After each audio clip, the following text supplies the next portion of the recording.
If you're approaching your dissertation defense or submitting your final draft, there's a good chance you've asked yourself, what do dissertation examiners really want to see? You might be wondering, are they trying to catch me out? Are they expecting perfection? What are they really looking for when they read my work?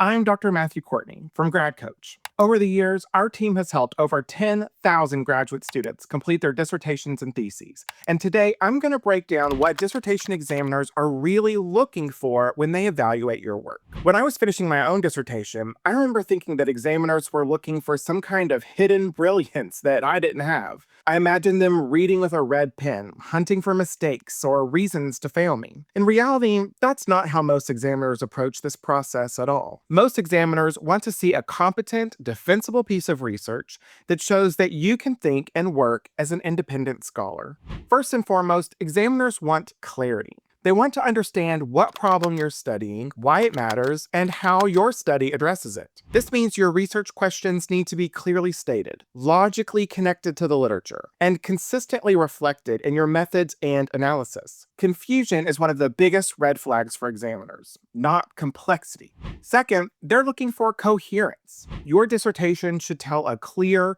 logical story from beginning to end. Your literature review should lead naturally into your research questions. Your methods should make sense given those questions. And your findings should directly answer them. And your discussion should tie everything back to the problem that you set out to study originally. Examiners don't expect brilliance in every chapter, but they do expect alignment. Another key thing examiners want to see is methodological competence. They're not asking whether you used the perfect method. Instead, they're asking, did you choose an appropriate method for your question? Do you understand its strengths and its limitations? And can you justify those choices?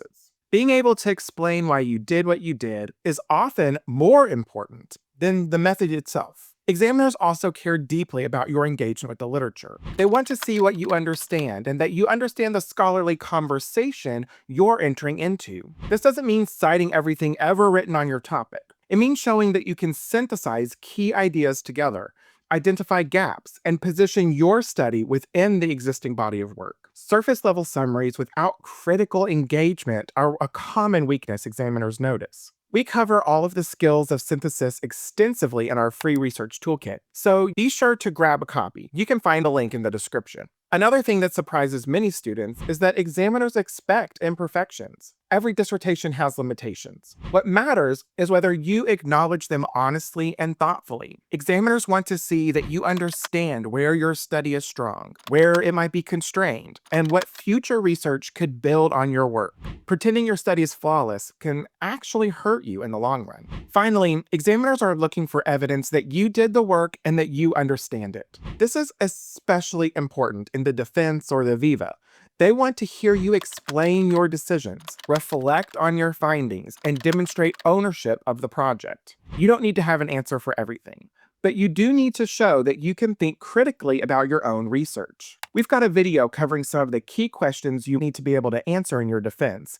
And as always, you can find the link in the description. At the end of the day, dissertation examiners are not gatekeepers trying to keep you out. Most of them want to pass you. They want to see that you've met the standards for doctoral level work and that you're ready to join the community of scholars in your field. If you found this video helpful, hit the like button so that we know to make more content like this. And if you're preparing for submission or a defense and you have a question, drop them down in the comments and we'll do our best to help.